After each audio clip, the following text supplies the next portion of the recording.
Episode 51. I will escort you to the Alpha.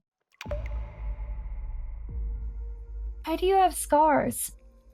All of a sudden, Iris changed the topic as she looked Kane in the eyes. She was still clutching onto his sleeves. Your father gave them to me. Kane replied bluntly. They must be so painful. They are. Will the scars heal? I don't think so. The night indeed made you vulnerable and let you say things out loud that you would never admit when it was bright. The obscurity softened your heart. Too bad. You have a warm soul. Iris frowned slightly when she read what he said. I no longer have a soul. He had sold his soul in exchange for the freedom of his people. There was nothing left of it anymore. Yes, you do. You have the warmest soul, but you're in so much pain. Iris blinked her eyes. It seemed it wouldn't take long before her sleepiness took over. Your beast is in pain. You have so many scars.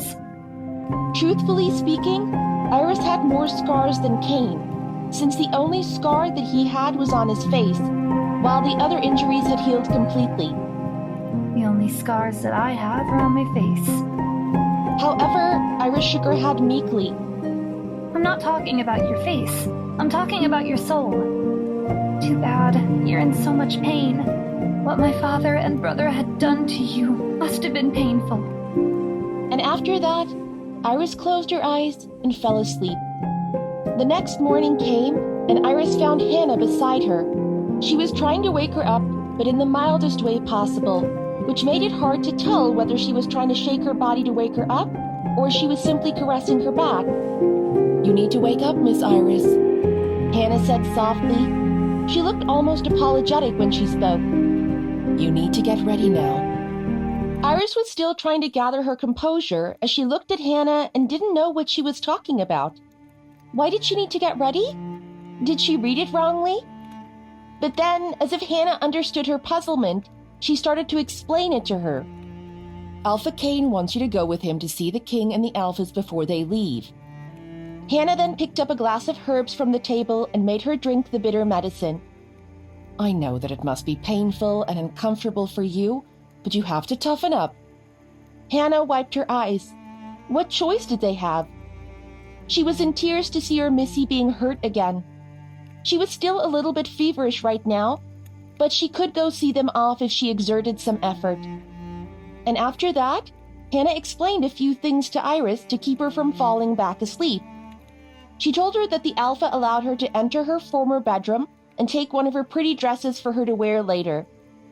Thus, Hannah chose her favorite yellow dress, which she loved the most.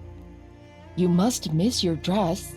You rarely wear the dress because you thought it was so pretty. Now I will make you look even prettier, okay? Hannah looked cheerful, since she wanted to brighten up her mood. Do you feel better now? Yes. Iris was exceptionally quiet. She didn't look like herself at all. Great. The healer seemed to go extra miles under the order of the Alpha, unlike when she treated Iris before, helping just enough to keep her alive. She didn't even use her healing power at that time. Come, I will help you to get dressed and then comb your hair. You need to put on some makeup too, and then you will look perfect. This was one thing that Hannah loved to do. Iris got off the bed slowly as Hannah led her to sit down in front of a mirror before she started working on her. The king called for Alpha Kane as he set out to leave this afternoon. He asked him to stroll with him around the lake that he saw 2 days ago. Kane came and both of them walked alone, away from people, as their personal guard stood a little bit far away, so there would be no way they could hear their conversation from such a distance. This place was beautiful, with a huge lake, and packed with trees on the other side of it, while the velvety grass looked so green. I heard there was an attack of the monsters in Gotha Mountain around a week ago. King Aeon spoke to break the silence between them, since Kane was not much of a talker. Yes, but there is nothing to be worried about. That's something common to happen in the mining area. Kane replied lightly. However, his mind wandered to the past, to the things that happened near this lake a few years ago. The things that Alpha Gerald had done to him. One night during his 4th year of slavery, Alpha Gerald told him to shift into his beast and drugged him, which left him paralyzed. He stayed in his beast form, but couldn't do anything.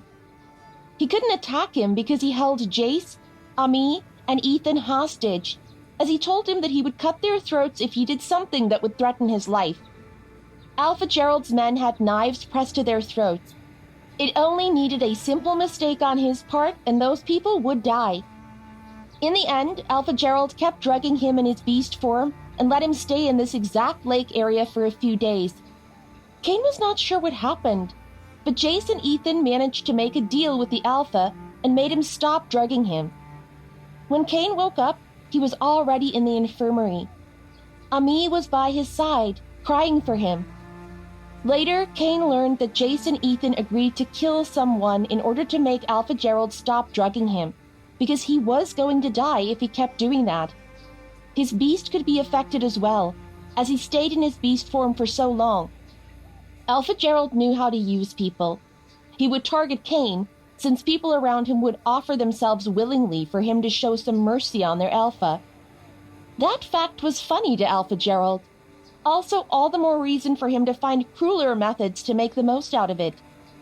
What are you going to do with the warriors of the Blue Moon Pack? You know that they don't want to pledge their loyalty to you. King Aeon said. Do you need my warriors to help stabilize the situation? You don't need to bother. I can handle it. Letting the king get involved in any form or shape would be utterly foolish of him. He would rally his people at the right time. King Aeon looked at Cain, but he couldn't read what was in his mind right now. And after that, he talked casually about the children that he would have later, which was a sour spot for him. I will love to be your children's godfather. King Aeon guffawed. One of my mistresses is pregnant, and I think she will give birth during your visit with your new Luna. You shall stay back and see the baby. I will be honored. The answer that Cain gave to him was curt, but polite, so he couldn't find any fault in it. You need to find more mistresses, since you are the last heir of the Howling Wolf pack. King Aeon said sagely. Usually, people in high rank or from privileged families would have at least 5 to 8 mistresses, while they had a house full of slaves that they liked, a number of whom could reach 30 to 40. I am saying this just in case something happens to you. King Aeon patted Cain's back. I will keep that in mind. Cain didn't falter. He looked like the lake, the surface of which was so calm, but you wouldn't know what kind of monsters that resided at the bottom of it. See, you look so beautiful, Hannah said cheerfully after she was done with Iris. Even though she didn't look very healthy, her complexion was better with the makeup that Hannah put on her. The yellow dress felt so good on her skin, especially after wearing those cheap and rough fabrics. It felt heavenly. Iris didn't know that having beautiful and nice dresses was such a blessing until now. Yes, her life was not great, but at the very least, she had a beautiful bedroom, a comfortable bed, and so many nice dresses. They never starved her either. Excluding the fact that her brother would punish her by whipping her or locking her up in the attic, and also not allow her to go out of her bedroom to meet people, her life was not that miserable. You have grown up into a beautiful lady. I really hope your life will be filled with joy and happiness. Hannah teared up again to see the young girl that she cared for since she was little and now had grown up into a beautiful woman. The color of her dress enhanced the color of her auburn hair. Right now she looked dazzling with her red hair gleaming under the sun. Not long after that, someone knocked on the door. It was Will. The entourage will leave soon. You need to come with me to meet the Alpha and see them off. Will said from behind the door. Are you ready? It was Hannah who replied to Will that they would come out now. She tapped Iris's shoulder and told her it was time for her to leave. Both of them walked out of the room, and Will was slightly taken aback to see Iris. She looked beautiful in that dress, and more so when Hannah did a little magic with her curly auburn hair, which didn't look unkempt anymore. Since it was hard to take care of this type of hair, Iris would look like she had a nest on her head every time she didn't tie her hair neatly, which was also the appearance that she went for recently to cover the mark on her neck. I will escort you. Will said, and with that, Hannah needed to stay behind while Iris walked with Will by her side. And, as usual, he didn't slow down to keep up with her, which forced Iris to half run to catch up with him. Can you slow down, please? Iris grabbed his arm to stop him from walking away. She didn't want to step on her dress and fall on her face. Will frowned, but he saw Iris was panting to be able to follow his pace. Her face was bright red. Though he was grumbling something that Iris couldn't figure out, he slowed down his pace, which Iris was grateful for. After that, they walked around 10 minutes to the main gate where Kane had been waiting for her, while in the distance the entourages were getting ready for their departure. Kane saw her coming, but his expression didn't change at all. His scars gleamed under the sunlight. Iris remembered what she had said about Kane's scars, but she couldn't comprehend why she talked like that in the first place. Once Iris was in front of him, he spoke only 2 words. Follow me. Iris followed him gladly. She slightly lifted her dress because she didn't want to make a fool of herself by stumbling forward.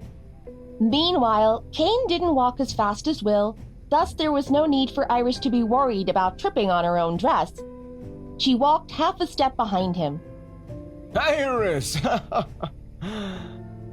King Aeon guffawed when he saw Iris walking side by side with Kane. He smiled brightly, which was so weird for Iris, since not so long ago, he watched her being humiliated calmly. And what mortified Iris the most was the fact that they had seen her naked in the welcoming party. Though the worst didn't happen that day, it still felt so strange that they acted like nothing happened, since she was the Luna of the pack now. Hannah had explained to her about the whole thing. She told her how she was the Luna now, and Iris could understand why Kane made such a decision. Your Highness. Iris said as she bent her body slightly.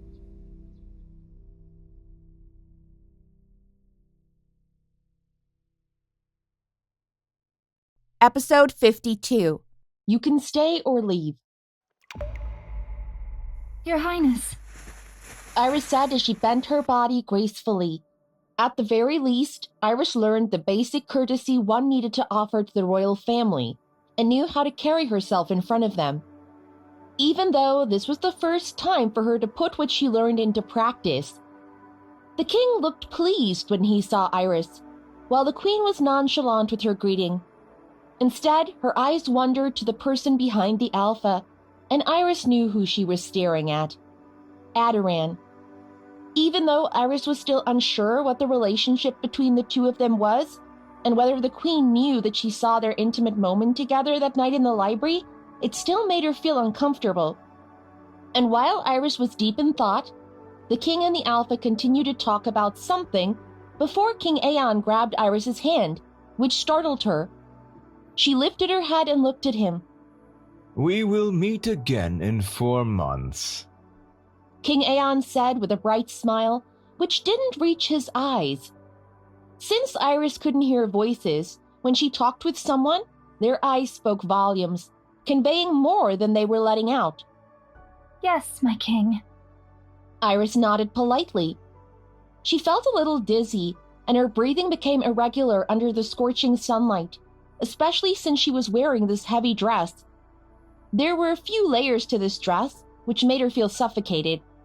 Afterward, the 5 alphas came forward to express their gratitude over how Alpha Kane had hosted the meeting gracefully. It was just for an upfront. All of the people that attended the meeting knew the result was very different from what they expected, and none of them were satisfied with it. For the 5 alphas and the king to let Alpha Kane get a big treasure trove of a pack like Blue Moon Pack was a great loss. While for Alpha Kane, having his enemy's daughter as his Luna was something unthinkable. However, there was one alpha that caught Iris's attention. Alpha Gil from Riverside Pack. His eyes darkened when he looked at Iris. He was still miffed about the fact he lost her during the welcoming party, and now he couldn't do anything to her, since she was the Luna. You could fuck the other Alpha's mistresses with their permission, but Aluna was out of limits. Alpha Gil had been infuriated with her ever since he saw her 5 years ago and wanted her to be one of his mistresses. But his advances were rejected by Gerald. He couldn't even deflower her. Iris shuddered to feel the intense gaze from Alpha Gil and subconsciously shrunk her body as she hid herself behind Alpha Kane's broad back. Kane realized what she was doing, but he said nothing. He only grabbed her hand and pulled her to his side when it was time for all of them to leave. They stood side by side to see them off. At this time, Iris was sweating. She felt her surroundings spinning, and her breathing came out even more shorter when they finally turned around to go back to the pack house. Halfway to the pack house, Iris slowed down considerably. She couldn't even move at her normal pace, though Kane had slowed down to match her pace, and in the end, she couldn't even take a step forward. She saw black dots and was sweating profusely. She was barely able to stand upright now. Seeing her not moving, Kane stopped walking, but he said nothing to her while she was struggling to breathe. She felt like her consciousness would slip away at any given time. Iris lifted her head and found Kane staring at her, while the small entourage stopped walking as well. Kane stared at her for a moment and then approached her. It made her want to back away when he stretched out his hand. Would he hurt her? Slap her? But, without warning, Kane lifted her up. He scooped her body into his arms easily, as if she weighed nothing, and made her arms wrap around his neck. He carried her like she was a little child. Out of instinct, Iris rested her head on his shoulder and closed her eyes because this was comfortable. For a moment, the pain was forgotten. However, she remembered that she couldn't do this and Kane disliked it. He was nice enough to carry her, but it didn't mean that she could cling onto him as she pleased. With that thought, she tried to straighten her body before removing her arms from his neck. But Kane stopped walking, and this made Iris tense up. She raised her head to look at him. Lower your head. I can't see ahead. He didn't raise his voice, and his tone was dismissive. Oh, I'm sorry. Iris felt awkward when she lowered her arms and rested her head against his shoulder again. He carried her for the rest of the way to the pack house. She was afraid that he would be angry at her for being this close to him, but then Kane simply continued walking, and it seemed he didn't say anything. If he wanted to, he would have to make her look at his face to know what he was saying.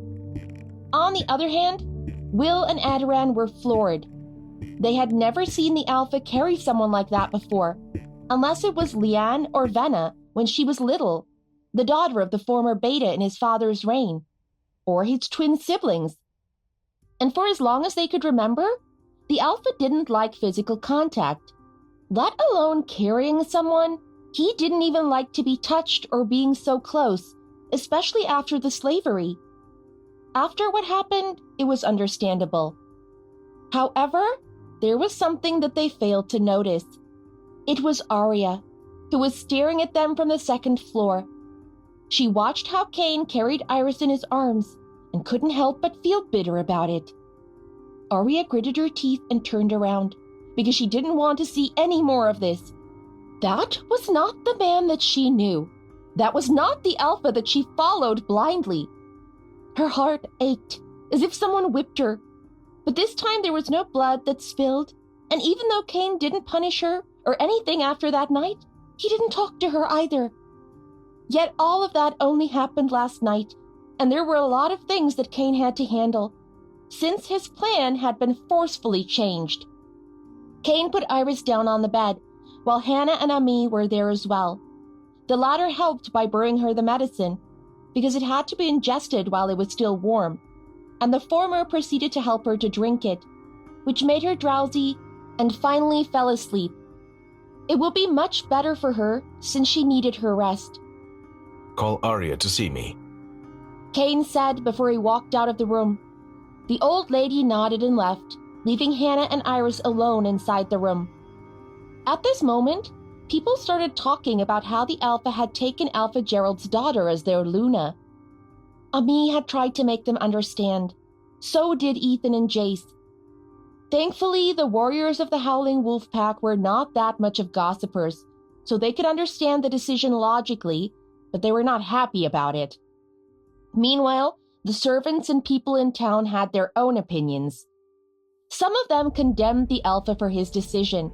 Some of them could understand why it had to be that way, but most of them weren't satisfied with Iris being their Luna.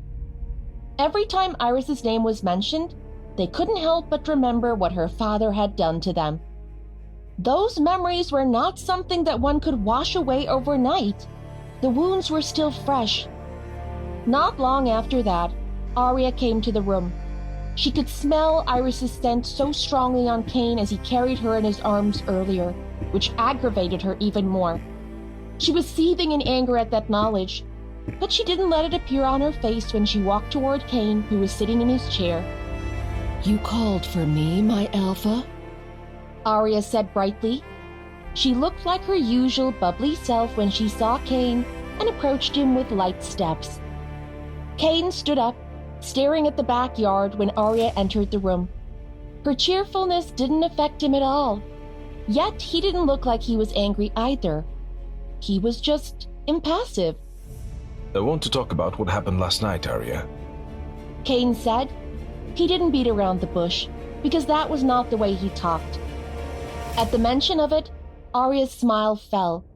She lowered her head and looked at him timidly. "I know I went overboard last night," she said in a small voice. She was standing in front of the table while Cain leaned his back against the window. His eyes were on Arya, but not the way she wanted. "But you told me that you will torture her, so I wanted to help you do it, because you seem confused with the current situation." Arya was desperate to justify herself. She felt like she was in trouble, even though she believed she didn't actually do anything wrong.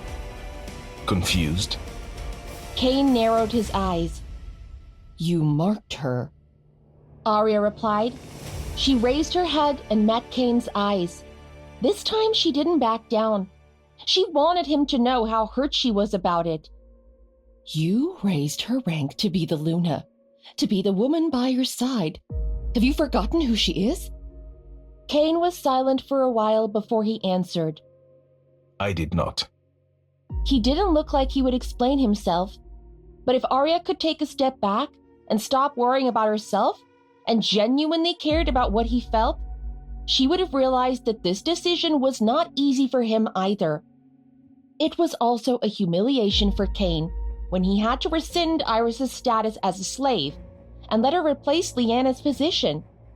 It was an insult to his dead mate, not to mention the pressure from the pack members, as some of them strongly disagreed with this decision. "Then why did you mark her?" Arya snapped. She gritted her teeth when she saw Cain come closer, as he literally stood in front of her right now. Arya gulped down nervously, but her anger was too much for her to fake her calmness. Tears started streaming down her face. "You marked her. You made your enemy's daughter the Luna of the pack. How can you do that after what we have gone through? I feel betrayed, as do most of the people in the Howling Wolf pack." Cain knew he would get such backlash from his decision. Yet, he thought people that were close to him would understand this. But it seemed he needed to explain things to Arya slowly. He did not always have a lot of patience, but he tried to make her understand why this decision was necessary and how it would affect their pack as well. However, Arya refused to understand. She was not a very logical person, nor was she into political matters. What she saw was how the man that she cherished the most was snatched by the girl that was supposed to be the epitome of their hatred right before her eyes. "And now you say you will have a child with her? With that woman? How can I accept that?" I will never ask you to accept that. "What about us?" Arya blurted out, which made her immediately realize her mistake. I made myself clear from the very beginning, Arya. Whatever happened between us, you can't read too deep into it. I don't have a heart to give to you. I gave you the choice. You can take it or leave. and I will give you the same choice again now. Cain had never tried to deceive Arya. He had emphasized the same from the very beginning. You can stay or leave. Episode 53. You are being called by the Alpha. Things that transpired between them were so clear from the very beginning. Cain had never forced her to stay. She was free to live her life. Right after they were freed from the slavery, the Alpha had given her a choice, and she insisted on staying, which gave her the position of the mistress right now. I will give you the same choice again now. Cain had never tried to deceive Arya. He had emphasized the same from the very beginning. You can stay or leave. I will give you a house in a place that you want, and you don't need to think about money. I will take care of you. What he offered sounded very generous, but compared to what she had done for him during their slavery, it was only a small amount of gratitude that Cain could offer to people who always stood by him. However, things had changed. Their slavery days had passed, and what they had to think about now was not only limited to how to not get whipped today or how to get food for them to live on. That was no longer the problem that they had to face. Starting from now, it would be way more complicated than that. But Arya refused to see the bigger picture, and Cain couldn't make her change her way of thinking. However, he couldn't keep her around either, knowing she could cause potential trouble in the future. There were so many things at risk now. Are you throwing me away? Arya cried. She looked at Cain. She was visibly upset and hurt. Yet, after all that Cain had said to her to make her understand things, it all seemed in vain. She was a lost cause. It was simple. They didn't see the same light. They walked different paths now. How can I throw you away when I don't actually own you? Cain looked at the woman in front of him and saw the hatred in her eyes. Not toward him, but Iris. There must be more people who shared the same sentiment as her out there. Iris will be the Luna of this pack, and I want you to respect her.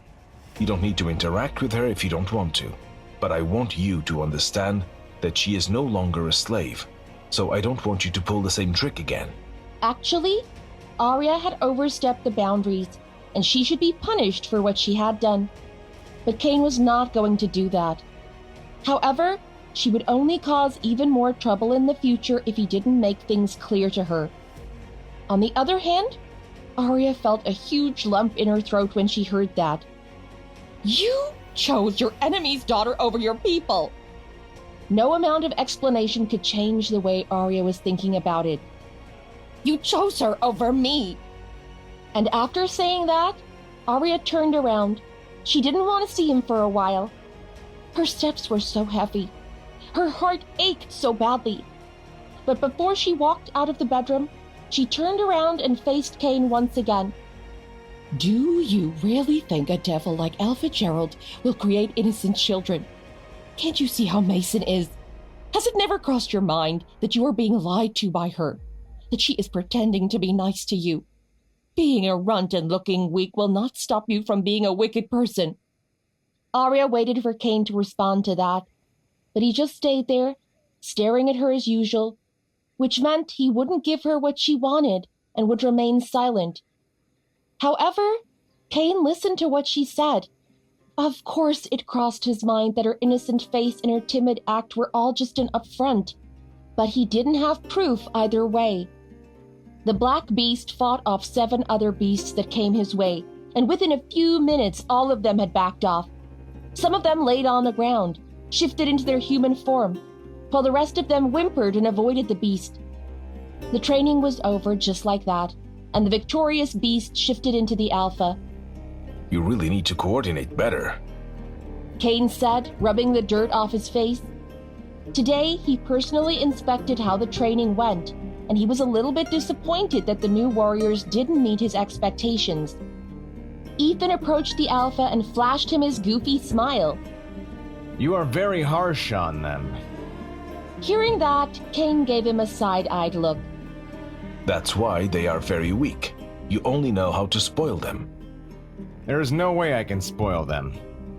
Ethan raised both of his hands and looked defensive. But fighting you, of course, is too much for them. The newly recruited warriors were around the age of 13 to 15, and there were around 100 of them, which was a good number to start and strengthen their forces back. They couldn't slack off in this matter. Don't worry, they'll be fine within 2 or 3 months. Ethan followed the Alpha to sit down on the tribune, watching the young warriors train in their human or in their beast forms in the training ground. The Alpha poured the cold water on top of his head. It was so hot today. The heat could make your head dizzy. The water dripped from his hair, continuing to wet his shirt, but Cain didn't seem to feel any better. What is bothering you? Ethan did the same thing before he drank the rest of the water, and then he remembered something. It's about tomorrow night, right? It had been 3 weeks since the king and the 5 alphas left the pack house, which meant the new moon was around the corner, and from what they could see, it would be tomorrow night. Do you really think it was because of Iris? They had mulled over this matter a few times and couldn't come up with another conclusion about how Cain could shift back into his human form when it was still hours before sunrise. Not to mention how the monster reacted to Iris's presence. Shouldn't we try to find out more about it? Cain knew what Ethan implied by saying that they should find out more about this. But first of all, he needed to have a conversation with the woman herself. After being pointed out as the Luna of the pack, Iris thought they would finally warm up to her a little bit, but they seemed to hate her even more. Their understanding went along the lines that said their Alpha was put under a lot of pressure to make her the Luna, or they would need to let go of the Blue Moon pack, which they felt was so unfair. Arya's accusation only spiced up the rumors that Iris had seduced the Alpha. The Alpha called you to come to his bedroom. Hannah entered the room and gave Iris this information. Should I tell him that you're still recuperating and not feeling well? 2 weeks ago, even after Iris recovered a little bit, the Alpha didn't chase her out of the room next to his, which was way better than the room that she'd occupied in the slave quarters. Since her status was the Luna of the pack, of course she couldn't look so shabby. It would reflect badly on Cain as well. You know that such an excuse will not stop the Alpha from demanding my presence, Iris said as she braided her hair so her curls wouldn't look like a bird nest on her head. These curls frustrated her sometimes. Hannah then came over and helped her to braid her long hair. She looked way better and healthier after she drank the concoction from Grace regularly. Her health improved by a lot as well. I think I should go now. Iris stood up and looked at Hannah with a soft smile.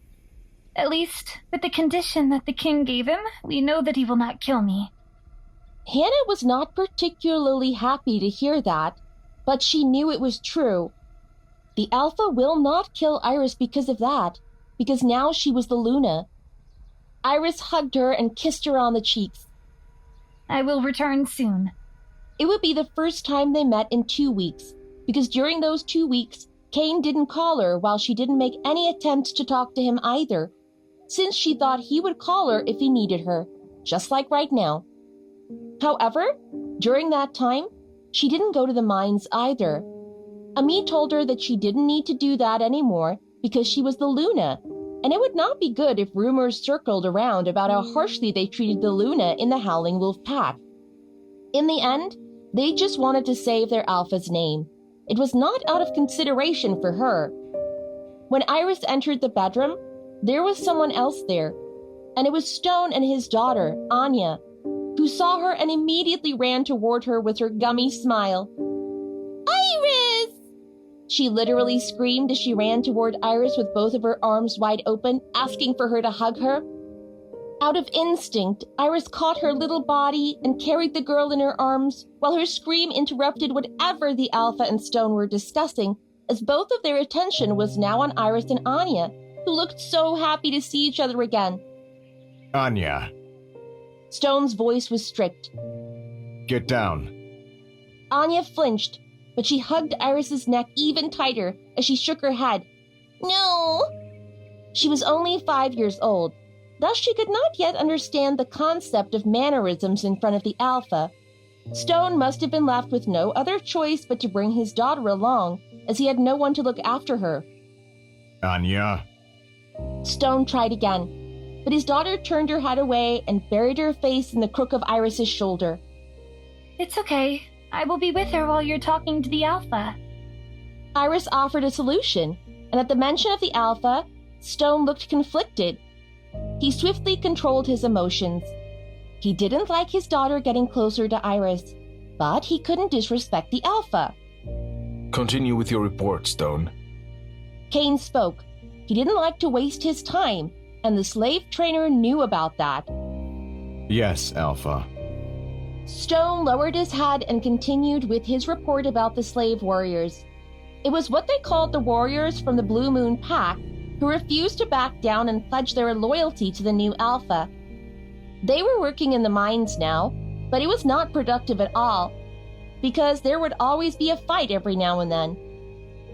Because of that, the production of the magic stones is not as high as before. Usually, from the mines, they would find 2 or 3 stones every week. But right now, the last magic stone that they could find was the magic stone that was found by Iris. It would affect their income, which was critical at times like this, since they needed large funds to revitalize the Howling Wolf pack. On the other hand, Iris stealthily read Stone's lips while playing with Anya on the side. Stone must have forgotten that she couldn't hear what he was saying, but she could still read his lips. Thus, instead of turning his head away, he lowered his voice when he talked to the Alpha. Magic stones. Iris was sure there were a lot of magic stones in the mines, but why couldn't they find them? And also there is this warrior named Redmond, who demands your presence. He has people rallying behind his back and creating trouble. We've confiscated him and he is waiting for your punishment. Stone ended his report, and now he directed his eyes at Anya, who was laughing and smiling while she was talking to Iris. It was so rare to see his daughter laugh like that after her mother died while giving birth to her brother.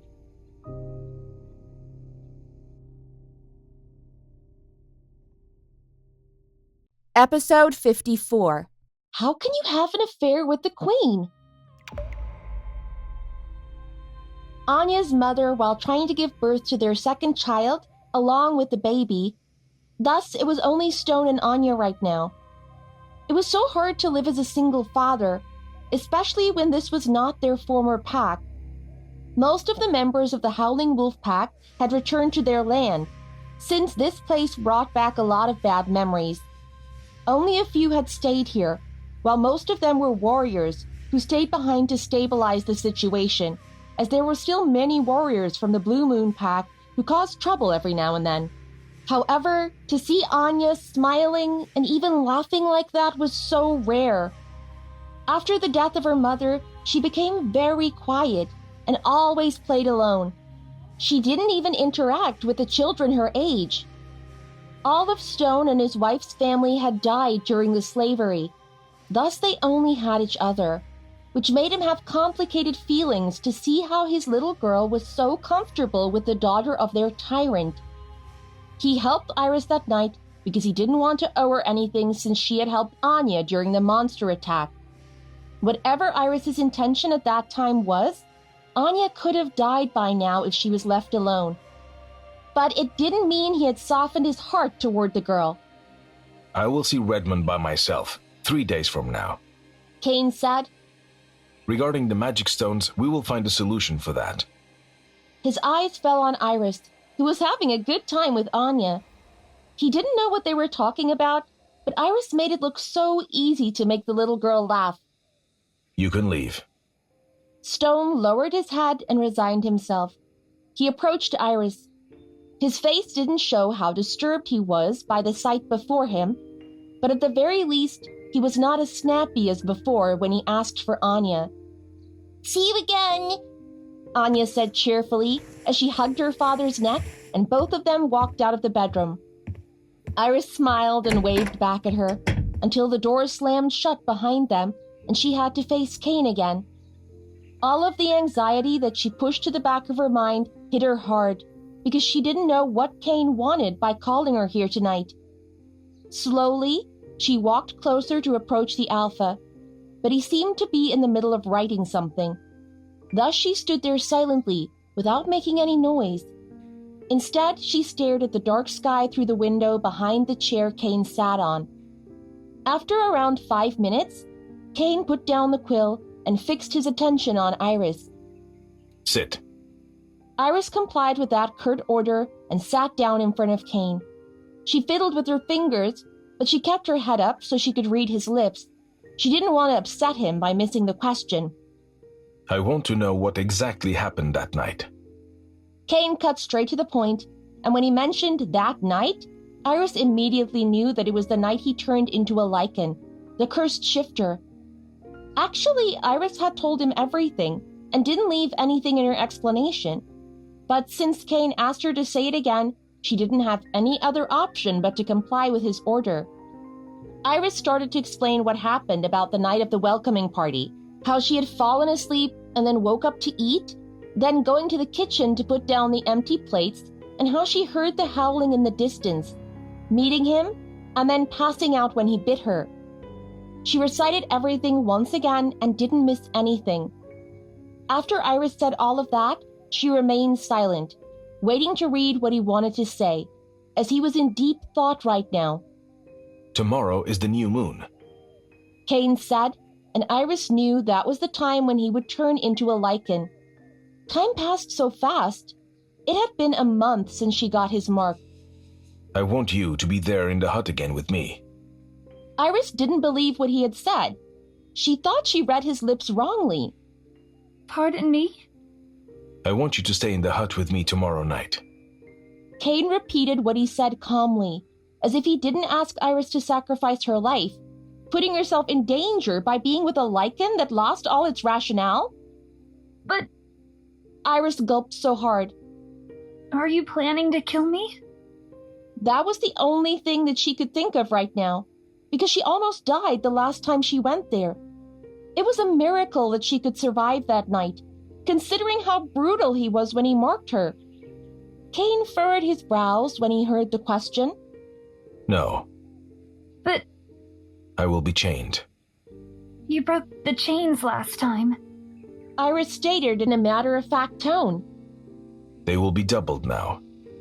But you broke the wall as well. It has been built again. Iris lost the argument at this point, and even after her concerns were answered, she still panicked to know that she would stay with him again in his lycan form. If she knew that she would end up being marked that night and find out a deadly secret about Kane, she would never have followed the howling sound. But now Kane was actually asking her to do that again. This is not a request, this is an order. I'm just letting you know it beforehand. What Kane meant here was, no matter what Iris decided or thought right now, it didn't matter, because it was the Alpha who called the shots here. Rest and return around this hour tomorrow. Kane said as he started to pick up his quill again. No, Iris didn't want to be the monster's bait. She could die this time. May I know why I have to go? At least, can you tell me why you need me there? Kane put down the quill again and lifted his head to look at Iris. Because that night, I shouldn't have returned to my human form before sunrise. Iris thought about it, and she remembered Kane changed his form before he pounced onto her. He started to shift into his human form, even though he was not in full control of himself, and that was still around midnight. Do you want to test whether I was the reason that you changed into your human form before sunrise?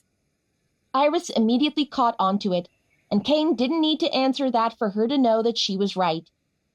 Oh, I read a few books in the library on lycans. I think I can show you something. Iris had spent the last few days in the library reading as many books as she could about the magic stones and the lycans. Sometimes she would find Grace there as well, but the healer would ignore her even when she greeted her. You sneaked out again? Iris grimaced. He was right. She sneaked out of her room to go to the library. Kane didn't put any guards in front of her bedroom, so it was easy for her to do that. What did you find? Kane put aside the parchment in front of him and gave her his full attention. Why are you following us? Ethan gave Adoran a side look as the four of them walked toward the library.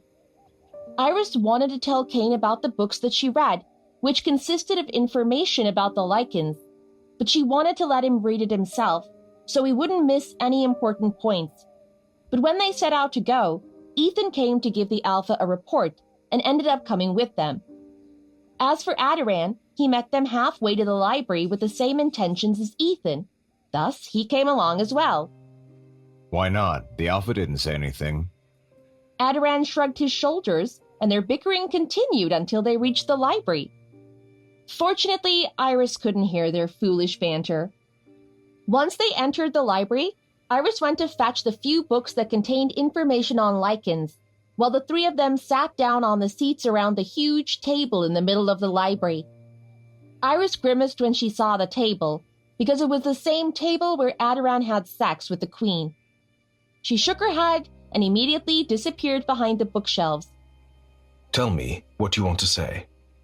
Kane nodded at Adoran, giving him the permission to provide information first. The Gamma and the personal guard stopped their bickering in an instant, and their expressions became solemn. The Queen said that the King put a spy in this pack, but she didn't know who it was, since she only gathered a few bits from overhearing the King's conversation with his advisor. Adoran wanted to report this 3 weeks ago, but he was sent to run an important errand and couldn't meet with Kane before that. I know he will do something dirty like that. Ethan grumbled. He disliked the King for a long time and only hated him even more after the visit. Who do you think it can be? I think we need to check on the people that entered our pack recently, especially those who work around the pack house. It will give them more opportunities to gather more information from inside if they stay close to us. It can be someone among us. Adoran frowned, but he didn't rule out the possibility of something like that happening. It was one thing to have someone infiltrate their chain of information, but it was another thing to have a traitor among your pack members who was supposed to be the people you could trust the most. What else did the Queen say? Kane asked again. She said the King was very upset with the result of the meeting. To be fair, no one was happy with the result.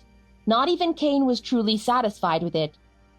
She only talked about how the King complained that the monsters grow so fast in the north. The Celestial Moon Pack gave the King a headache with their demand for more manpower to fight those monsters off.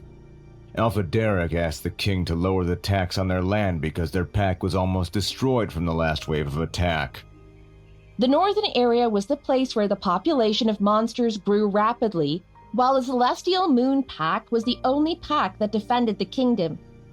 Therefore, for Kane to be able to get the other 5 alphas to agree with his idea of him taking Blue Moon Pack for himself was something that none of them could ever imagine, especially from Alpha Derek. Kane could only do that because Alpha Derek was a close friend of his father. But how can you have an affair with the Queen? Ethan looked at Adoran in confusion. He knew about the affair, but not the fact that the two of them were actually destined mates. However, before Adoran could counter him with a lie, since he didn't want anyone to learn about that, Kane had spoken first. I will make a trip to the Celestial Moon Pack after the blessing ceremony in the capital. They have a lot of sorcerers there to defend the fortress. Send a messenger to the Celestial Moon Pack and tell him to give them 3 magic stones. Do it secretly. Kane planned to give a few magic stones to them when he visited Celestial Moon Pack in order to rekindle an old relationship. However, he didn't want the King to learn about this yet. On it. Adoran replied. Right at that time, Iris returned with 4 thick books in her arms. She looked at the 3 of them and put down the books on the table next to the Alpha, but she didn't take a seat there. Why are you standing? Sit down. Ethan frowned when he saw that Iris didn't sit down, but the girl shook her head and looked at the table weirdly before she threw a secret glance at Adoran, who avoided her eyes. Cain caught Iris's eyes and then swiftly swept his eyes over the table before he connected the dots and stood up as well. He took one of the books that Iris had brought and read it silently. What is it? Ethan was clueless.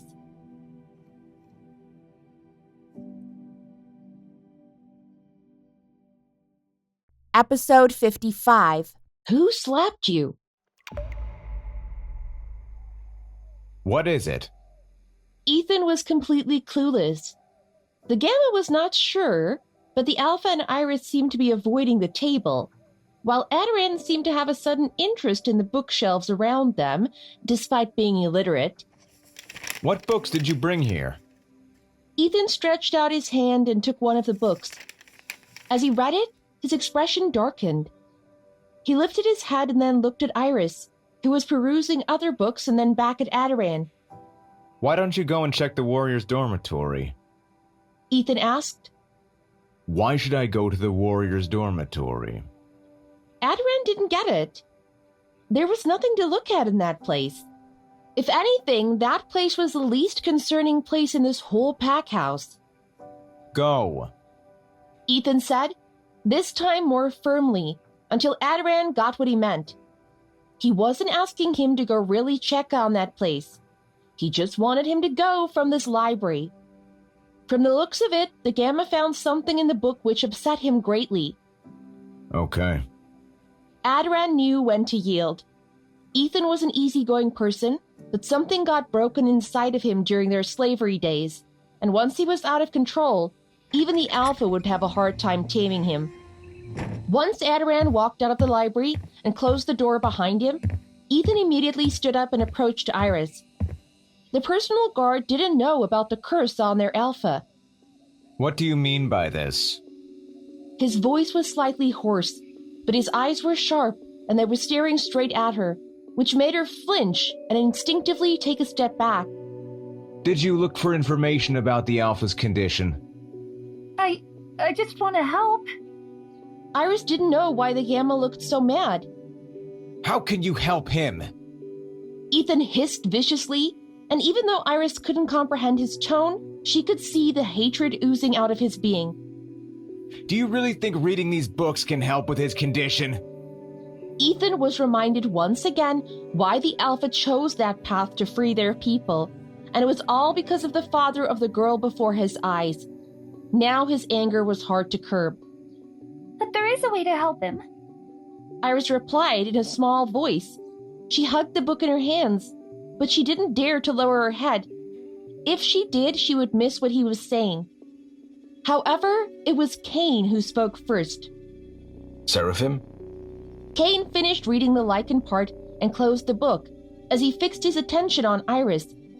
But his eyes glazed over for a second before Ethan backed off from her, which gave her some space to breathe. Divine power? Yes, that's what was mentioned in the book. Iris answered nervously. There is a cure for the curse. Iris then went to the table and took a different book. She flipped the pages quickly, as if she had read that book a few times already and knew what she was looking for. Here, read this. Iris pointed at a paragraph that said the divine powers would be able to counter any dark magic. The stronger the Seraphim was, the more she would be able to do something unimaginable.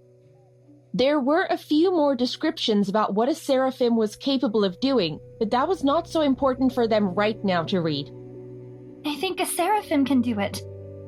Iris then took another book and let Cain read the important parts. She looked so eager to help, though there was not much that she could do. There is a cure for the dark magic that you used. Do you have any idea what kind of dark magic that he used? Ethan asked Iris. He leaned his back against the table with his arms folded. His jaw hardened as he didn't look pleased at all. Iris shook her head. She didn't know much about dark magic. She only heard about it once or twice, but didn't really understand it. The only thing that she knew was that the last battle between her father and Cain happened so fast. It only took Cain and his people less than a day for them to be able to penetrate the pack house and assassinate the Alpha, which made the Blue Moon Pack's order crumble. since Mason was not much of a warrior. He knew nothing about strategy or how to fight. Mason's incapability was striking, especially when he was caught easily and the warriors from Blue Moon Pack lost their leader. During that time, Iris stayed inside her bedroom with Hannah until Cain tore down her bedroom door and gave an order to his warriors to bring her to the dungeon. Blood was everywhere, and that was the goriest scene that Iris had ever seen in her entire life. Do you know where Seraphim lives? Ethan looked at her with his critical gaze. She lives on another continent in the Holy Kingdom, and unfortunately, the two kingdoms are not on good terms right now. Ethan didn't stop at that. And do you know how to go to the Holy Kingdom and meet with Seraphim? It will take you a week-long journey to reach there. Iris kept silent and let the Gamma say whatever he wanted to say, and only when he stopped speaking did she speak again. But everything is doable, right?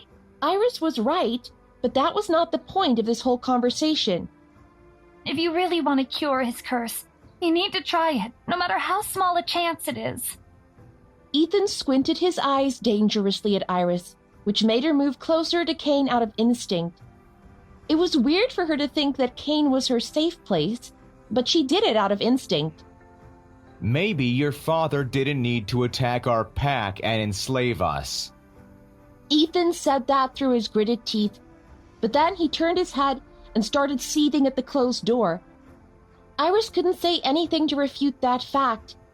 She didn't mean for that to happen, and now she only wanted to help. Ethan was being cruel to her for a baseless reason. But after that comment, the Gamma didn't say anything and just watched how the interaction went between the Alpha and Iris. I need more information on this. Cain said as he handed the book in his hand to her. No need to sneak out to the library and report everything to me.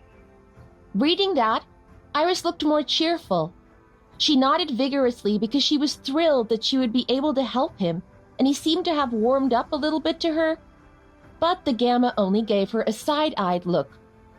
It was a long way for her, but she hoped one day people would see her for who she was and not as Alpha Gerald's daughter. And the next night, Iris came to the Alpha's bedroom again, just like what he ordered her to do. However, on her way, Iris saw Arya just walking out of the bedroom. She looked upset, and once her eyes landed on her, she approached her so fast, and without any warning, a slap landed on Iris's face. So, the Alpha wants you for tonight. Arya misunderstood the situation. She came to Cain's bedroom because it had been a long time since they could be together, because the Alpha had been very busy with a lot of things. But now, when he had a little bit of time because he returned to his bedroom early, all he wanted was for her to not bother him. He didn't even allow her to come closer, not to mention that he was a little bit snappy this time. However, he called Iris over to spend the night with him? Arya couldn't help but be consumed by her jealousy. She couldn't handle this anymore. She wanted Cain for herself. How dare you come to the Alpha's bedroom? Arya grabbed Iris's hair and pulled it so hard, she felt like her scalp was burning. Meanwhile, the two guards who were guarding the Alpha's bedroom immediately came over and separated the two of them. While Iris didn't know what Arya was saying to her, because she was too frantic and she was in so much pain, while her vision was blurry with her tears. Are you okay? One of the guards helped her to stand up, while the other guard held back Arya so she wouldn't attack Iris again. Iris held her head, her cheek and her scalp were in pain, but she threw a sharp glare at Arya, which made her become even more furious. How dare you look at me like that? Arya screamed at her, and the guard that helped Iris stand up. He nudged her to go to the Alpha's chamber immediately, because the mistress wouldn't dare to barge in, no matter how angry she was right now. Go, the Alpha has been waiting for you. The guard nodded at the door. Seeing that, Iris immediately rushed into the chamber, while Arya kept screaming profanities at her, but all she felt was pain. Iris opened the door and immediately stepped inside and closed it. You are late. Cain said without lifting his head from the parchment in front of him. He was translating something. Iris walked slowly toward the Alpha while trying to neaten her hair. Arya had ruined her braided hair. A few minutes later, Cain lifted his head and looked at Iris as he stood up. We will go now. Iris nodded, but she said nothing as she waited for the Alpha to walk ahead. Yet he stopped in front of her and pinched her chin to tilt her head to the side. Who slapped you? He asked when he saw how red Iris's cheek was with a glaring handprint there. This room must be soundproof, since the commotion outside was not able to penetrate the walls at all. Iris was startled that Cain realized that. Did her face turn so red? It was the mistress. Iris replied honestly. She didn't want to lie to him, since he seemed like a person that could smell your lies from miles away. Iris just started to get his trust, and she didn't want to ruin it. After all, why would she lie when she was the one who was being slapped here? Cain put down his hand and stared at her for a while as he noticed how messy her hair was. But then he said nothing and continued to walk out of the bedroom with Iris following behind him. The two guards wanted to follow, but Cain dismissed them. In the end, it was only Cain and Iris who walked toward the rickety hut, which was in a secluded area of his pack house. There, the Beta and Gamma had been waiting for them. You are late. Ethan complained like usual, but Cain said nothing, and the four of them immediately entered the rickety hut and went to the basement. Just like what Ethan had said, this place had been fixed, and there were double silver chains that would hold Cain back from breaking free like the last time. This time we will be here. Jace said to Iris. He didn't mean to say it to comfort her. He simply wanted to let her know.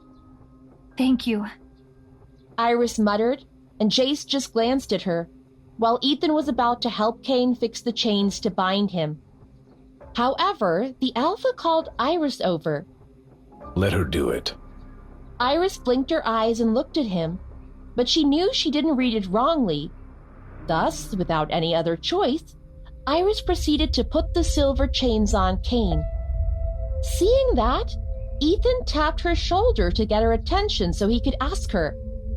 Doesn't silver hurt your hands? Iris looked at her hands that were holding the silver chains and then shook her head. No, it doesn't seem to hurt me. She answered truthfully. She had never realized it before. Really? Ethan frowned so hard.